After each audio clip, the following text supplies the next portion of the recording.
he had let himself go so far, having all the support he's had throughout the years. Pretty good, huh? My 600-pound life is known for pushing boundaries, but sometimes things go way beyond what anyone expected. From explosive confrontations to heartbreaking breakdowns, these moments didn't just cross the line, they smashed right through it. These are the moments that went too far, and they'll stay with you long after the credits roll. Buckle up, because here it comes. This is Gary's story. If Gary's caregiver does not properly clean his body, there's a high chance Gary might not be clean for a really long time. He is 32 years old, and I can tell you that this guy's weight is through the roof. One can even say that he has no idea what he weighs. Every single day when he wakes up, he wishes he could get up and hop into the shower, but that's now a reality that's no longer possible. Does he still have hope? Let's see. His story starts like this. It's difficult, especially when you got a lazy caregiver. I feel fabulous about my current caregiver. Gary must be really happy about his new caregiver. He used to have a couple of other caregivers in the past that used to come down to the house and clean him up. There was a particular routine these caregivers were supposed to follow, but sadly, they always did a rush job for Gary, and his body at the time was in a very bad state. Now he is happy that his current caregiver follows the routine and gives him the best care. Relieves. My mom comes over to cook breakfast for me. That's when everything turns around. His mom seems to be pretty worried about his weight, even though she's the one that helps him with the food. Gary eats anything and everything that's put in front of him. The moment his caretaker leaves, his mom comes to the house to prepare his meals for him. Gary's mom is worried that he might eat so much and not be able to lose the weight, making him stay in bed for the rest of his life. Talking when they thought I wasn't home about how bad I was doing with my weight, it made me cry.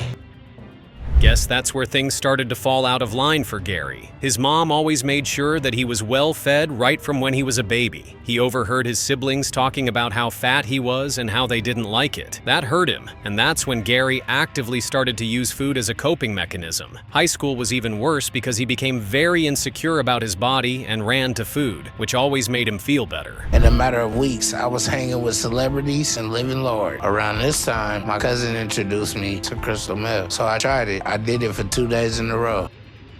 That must have been very sad for his mom, having to watch her child develop into an addict. Gary eventually dropped out of school. He went into the music industry and met a few people who put him on some pretty good gigs. But Gary became an addict for drugs, and that just made things get very bad for him. He lost his record deals, and he resulted in binge eating and increasing his level of drug intake. Trust me, things were really bad. When I saw him bedbound for the first time, couldn't get out of bed, didn't go to the bathroom, I was hurt, because I've been working with Gary for years. Gary's brother does not hide the fact that he is not happy with Gary's situation. Gary allowed his weight to get so bad that he can't even stand up from the bed to do anything for himself. Given the fact that Gary has had all the help, love, and support he could ever need, he still allowed his weight to get out of hand. Hopefully, he realizes it and starts making changes before things get so bad or out of hand. But I want you to start to follow it right now so we can start losing weight. And I'm going to raise with you. Looks like Gary has his work cut out for him. He couldn't make it to see the doc, so he hopped on a video call. The doc understands that Gary is in a very serious situation. He wants Gary to work with physiotherapists who are going to help him with exercises that are going to get him out of bed. Gary is over 700 pounds, and Dr. Now wants to see if he can get Gary to the lower 600s. Is that possible? Let's see. Hello, shoulders back, strong. He can pull himself up in bed, he can lift his limbs, he can pull himself up on he has the motivation, he has positive. This looks like a good first sign. Dr. Now was able to get a physiotherapist down to Gary's house to see if she could help him walk. The physiotherapist came and she was able to get Gary to stand for at least 45 seconds, and that was very good for Gary because he has never been able to stand up for that long since he became immobile. Gary was so excited that he was able to stand up for that long. All he has to do is keep up with the exercises. I guess I'm gonna stop waiting. So what are you gonna do different this time? Do you want to change your life or not? Yes. Well, the doc is not wrong. There's no magic in the book. The real magic is when Gary starts to put in the effort. Apparently, Gary started to slack off on his exercises, and he has still not been able to get out of bed. Dr. Now called him to have a follow-up session, and as you can see, he is not happy about Gary's progress. He scolds Gary and tells him that if he really wants to get better, he needs to start putting more effort into his exercises. Keep going. He can go through there. Yeah. He go through there in his chair all the time. good, you good, you good. This is the first time I had change of scenery in a while. It's good to say that Gary really wants to get better. This is the first time he would be stepping out of his house in a really long time. He shifted his appointment with the doc because he feels like he needs more time to get to his goal, and Dr. Now might not want to hear that. Now, he is about to head down to a nearby hospital so he can have his weight checked and see how much progress he has made. And then in 2 months, we'll check back here and see how you're doing, okay? Okay. So at this point, everything's up to you. It is. And once again, Gary has not been able to meet his goal. His weight is still over 700 pounds. He hopped on a call with the doc and told him about his progress. Dr. Now did not seem to be very pleased with the level of progress Gary is making. Gary explains to the doc that he is still working with the diet, but it's not so easy. The doc then decides to give him another chance to see if Gary is going to do better. Oh, Look up at that blue sky. yes, I see it. Try to get your foot inside the walker. Here you go. I'm working harder than ever before this past month. Wow, that's amazing. Gary seems to be finally getting it right. I can't remember the last time I saw him stand up and move his body that long. He might really be ready to put in the work this time. Gary's focus has been to be able to see the doc, and if he keeps up with this level of progress, his dreams might just come true. Well, let's see what Dr. Now thinks about his progress, shall we? And this is going to be only until you refuse PT or skip PT, then we're going to stop at PT as well. Well, I'll be working hard. I'm gonna make Houston. This is Karen's story. Karen's body has reached her breaking point, and it seems like every day she loses her ability to walk. She is 42 years old, and her weight has gotten out of control. To make things worse, she has insomnia, which makes it very hard for her to sleep, and that keeps her thinking every day might be her last day. Can she fight her weight and get better? Let's see. Karen's story starts like this. Some days I can't get all the way up the steps, and then I have to do my plan B, which is taking a sponge bath using a basin in my room. Doesn't get the job done as well as a shower does.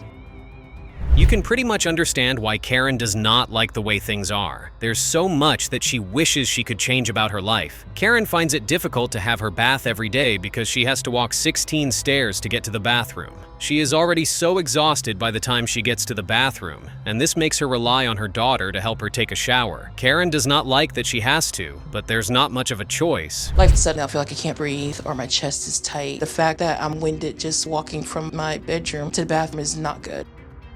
Wow. Karen is dealing with quite a lot. Aside from the fact that she has issues with her weight, Karen also has lymphedema, which does not allow her to scrub all the parts of her body when she goes to the shower. She also has asthma, and this makes her run out of breath very quickly. The moment she takes a couple of steps, she is already trying to get some air. What's even worse is that she does not follow her medications because she misses all her appointments with her doctors. When I look back between my childhood and now, I do see for the first time I use food as a security blanket. That's honestly a sad thing for any child to have to go through. Karen as a child would always be beaten by the person who was in charge of helping her with her school assignments. This made Karen feel like she was never good enough, and her feelings did not matter as a child. Her way of dealing with the problem was to eat, since she was not able to tell her mother about the things that were going on with her. From really badly with depression and really bad with the sadness that I felt was like so overwhelming. Then the more weight came on, the less I felt worthy, and that's how it was for a while. It's crazy that Karen's job is centered around helping people to feel whole, but she finds it difficult to do the same thing for herself. At some point in Karen's life, she battled with depression and had to be put in a mental health facility. She got better, and in trying to get better, she decided to become a certified counselor so she could help people get over their depression. As you can see, she really loves her job but is scared that her weight might be a serious problem. And one of the first people that I met was this man who was much older than me. He was 27 years older than me, but he was really nice. And he asked me out to lunch. I'm glad she feels that way. Kids are supposed to be a blessing. Karen got into a relationship with a guy she met, and he seemed to be really sweet to her at the time. She found out she was pregnant, and 7 months into the pregnancy, the man she thought loved her walked out of their relationship. She was so scared because she never wanted to be a single mother. But now, her twins are the best thing to ever happen to her because they mean everything to her. Like to see her in a better state, less anxious, but I never saw a problem with her weight. You went to the store with Ryan, right? Mm-hmm. That's always a good first step. Karen finally understands that her weight has gotten out of hand and she needs to do something about it as soon as possible. One of her fears is that she might not be alive much longer to take care of her children. She does not want them to grow up not having a mother or having to feel the way she felt when she was a child. Well, it seems like she has found the motivation she needs to get help. Over then, I want you to follow that. Okay. The diet will be 1200 calorie diet with no carb, high protein. Well, the doc could not have said it any better. Seems like Karen has a lot of work to do if she hopes to get better with her weight and health. She was scared and skeptical of leaving her house to go down to Houston, so she decided to hop on a call with Dr. Now and speak to him about her issues and how she feels. The doc wants her to check her weight first and start her sessions with a therapist before she heads down to Houston. Oh God, okay. You know, taking a dog on a walk is almost like taking him to the movie. Right. There's all kinds of smells and interesting things out there. I mean, that's as much for your dog as you. That dog deserves a walk around the block. I can't be the only one who thought that was a beautiful session with the therapist. Apparently, Karen has always had an issue with stepping out of her house. She always feels like people will look at her and judge her for being so fat. The doc signed her up for some therapy sessions, and so far, she seems to be doing really well. The therapist even told her to take her dog for a walk, and she agreed to do that. That's pretty good if you ask me. I don't know. Come on. I'm sorry, Bismo. I can't. Bismo, come on, honey. Come on, baby. I'm so sorry. I can't do this. Come on. When I first tried to go out, it was overwhelming and I couldn't do it. I knew I wasn't going to be able to go and do it. This is definitely going to be harder than I thought. The therapist encouraged Karen to go out and walk her dog. Karen promised that she would do it, and to be honest, she did seem like she was ready to do it. She picked up her dog and stepped outside, but in less than a minute, she was back in the house. Looks like the fear of being outside is still a big issue for Karen, and if she can't take walks, it's going to be hard for her to lose weight. I'm more concerned with, going to a new place and trying to figure out, how many people there and just having to navigate that, and just thinking about it just makes me just nervous and anxious. And that's kind of the sad truth. There is nothing logical about anxiety. It just comes and messes you up. Karen told her daughter about what happened and how she was not able to step outside and take her dog for a walk. Her daughter then suggested that they take a drive through town with the hopes that it would calm her mom down and she would try to take a walk again. Karen agreed to the drive, but it seems like everywhere is new to her. I guess that's what happens when you stay locked in the house for a long period of time. Get to the point where I'm comfortable leaving the house again. Do you understand if you want weight loss surgery, you're going to have to move down to Houston? I do, and I'm going to get to a point where I can do that because I am committed to turning my life around.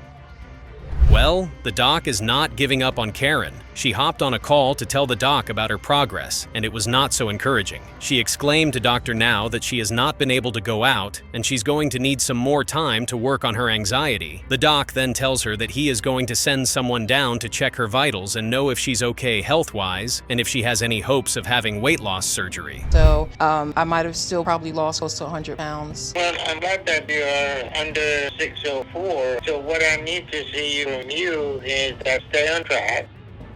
Hopefully she is right, and she is going to be able to lose weight. Dr. Now sends someone down to Karen's house to check her vitals and weight. Karen has been able to lose 40 pounds since the first time she spoke to Dr. Now. The doc now wants her to lose another 50 pounds within the next 2 months. If she's able to do that, she'd be able to come down to Houston, and they'd see if she can be approved for weight loss surgery. That's the problem. I don't know where that can happen is, and I'm not ready to go find out either. I'm definitely not trying to give up here, but I'm just scared going to a new place. I'm just not ready yet.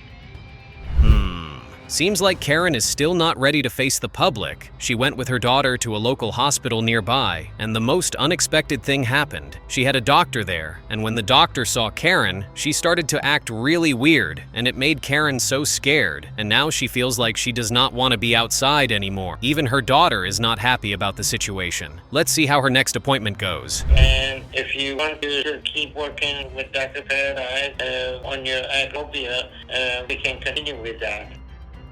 This is Nathan's story. Nathan is at a point in his life where it's beyond painful to do anything. The worst part is that he has a large sore on the back of his leg, making pain an everyday part of his life. Nathan is 35 years old, and he has almost no idea what his current weight is. His mornings are the worst parts of his days. Could this be Nathan's wake-up call to get his life back on track? Well, let's find out together, shall we? This is how his story begins. Because my weight pushes the air out of my body. So I started sleeping in my chair, but I hate that because it means that I can't sleep by my wife Amber anymore. She's usually gone by the time I get up. She's a school teacher and so am I. I teach theater, but I've been on medical leave for a while now. Imagine being in so much pain even when you're sitting down. That's crazy for real. You can understand why Nathan really hates his mornings. It's like a heavy rush of pain hits his body once his eyes open. Due to his condition, he has been on medical leave from his workplace for a while, and it does not seem like things are getting any better with his health. The only form of exercise he does is walking his dogs, and even that is a lot of stress for him. Sometimes I don't get as clean as I want to. Sometimes my wife has to help me, but when she's gone, I try to do it on my own. Some of the things that I do, Nathan specifically asked it.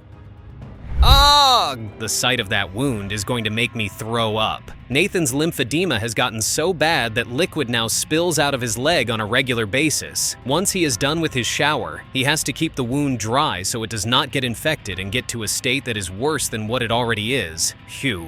No one should ever have to live their life in such a way. It's really sad to see him in such a situation. There isn't a moment where I'm not craving something to eat. No matter what I'm facing, food will make it better. Food is my relief and my comfort, and it's what I constantly want.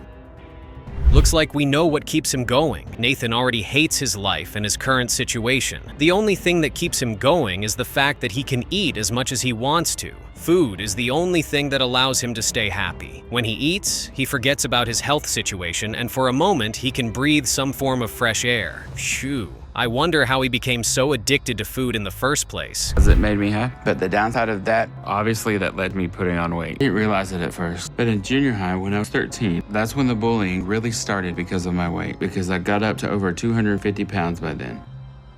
That had to be very awful. Bullies are always so horrible. Here's the thing with Nathan. Food has always been in his life from the very start. His family loved food so much that even if anyone had a slight headache, food was the solution to the problem. And just like that, he started to put on a lot of weight as a kid. He was constantly bullied in school, and food remained the only way he could cope through it all. First time I saw Nathan, I could see what made him special. He's a great person. He is an amazing theater director. He is an amazing teacher. If that happened to me, I would be absolutely devastated. Apparently, Nathan has tried to have weight loss surgery in the past, but sadly, the doctors couldn't follow through with it, and he just gave up ever since. I'm just glad that he has an amazing wife who is always there with him and wants to help him through it all. The bad side to that is that she is always a foodie, and together they could eat an entire building. But now I'm at the point where I'm 600 pounds, I have a huge lymphedema mass on my leg, pretty much keeps me stuck in my chair all day, every day. Looks like things are no longer as sweet as they used to be in their home. Nathan's wife is disgusted by the fact that he stopped trying to lose weight after the failed surgery, and now she just can't stand to see him eat the way he does. Nathan is now worried that his condition has put a breach in his relationship with his wife and their kids. He really needs to consider paying the doc a visit before things really turn out for the worst. Being able to have, I guess, an intimate relationship, not like a sexual relationship, because Nathan and I have never. Hey, look, they have croissants too. You can tell she is not happy about the whole situation. She misses being able to do things she enjoys with Nathan. All she does now is eat with him and take care of him, and that has put a strain on their relationship. She is scared that she might turn out just like Nathan in a couple of years. She's already 400 pounds, and she blames it on the fact that Nathan just does not want to make any effort to get better. Here's mine. I know. If he goes on this, it would benefit both of us. Because if he can lose weight, it'd make both their lives better. Are you excited? Yeah, I am. About time this happened. Nathan's wife was able to get her mom to convince him that he needs to take the bold step into getting better. Nathan's wife's mom has been able to convince him, and now they are heading down to Houston to see Dr. Now. Let's just hope that Nathan's condition is not so bad that the doc won't be able to treat him. This is going to be one long-ass ride. Hopefully Nathan's body is able to handle the long drive. That is committed. So he either does this and hit his goal to show me what I need to see from him. Looks like the ball is now in Nathan's court. He made it to the hospital and his body seemed to be in good condition after having such a stressful trip. He weighs 607 pounds and that's on the high side. The doc gives him some instructions and a couple of exercises that he wants him to do. Most importantly, Dr. Now wants him to lose 60 pounds in the next 2 months before he can be approved for weight loss surgery. Let's see if Nathan is up to the task. I mean, how far are we? About 1/8 of a mile. We can turn around. No, don't stop. I'm good. It hurts. I try to walk every day for like 20 to 30 minutes. Now that is very impressive to see, if I'm being honest. Since Nathan left the hospital, he has been very focused and committed to losing weight. He talks and walks with his wife, and she seems to be very excited that Nathan is finally doing what needs to be done in order for him to lose weight and get approved for weight loss surgery. But could all the work he has put in so far be enough for him to get weight loss surgery? And I think I have a good chance at it today. At the last appointment, I was 607 pounds. And Dr. Now told me to lose at least 60 pounds in 2 months. So that means I need to be under 547 pounds today. Wow, wow, wow. Now that's what I'm talking about. Nathan makes it to his second appointment with the doc. The doc wanted him to lose 60 pounds before this appointment. And to his surprise, Nathan lost 72 pounds. You could see the smile on his face. He is so excited and proud of himself. Looks like all he needed was the right motivation, and he fit just that. Let's see what Dr. Now thinks about Nathan's progress. 16 when I had a procedure done, and now I'm 60 pounds heavier than I was when I started that. There's just not words for that emotion right now. And that's all we needed to hear. Good news at last, guys. Dr. Now has approved Nathan for weight loss surgery. It's good to see that all the work he put into getting better and losing weight finally paid off. He and his wife are so excited that he is finally going to get the weight loss surgery he tried to have in the past. This was truly an astonishing result. Lose at least 40 pounds. Then once he goes back to college, you should be able to lose at least 20 pounds each month until he gets close to his target weight.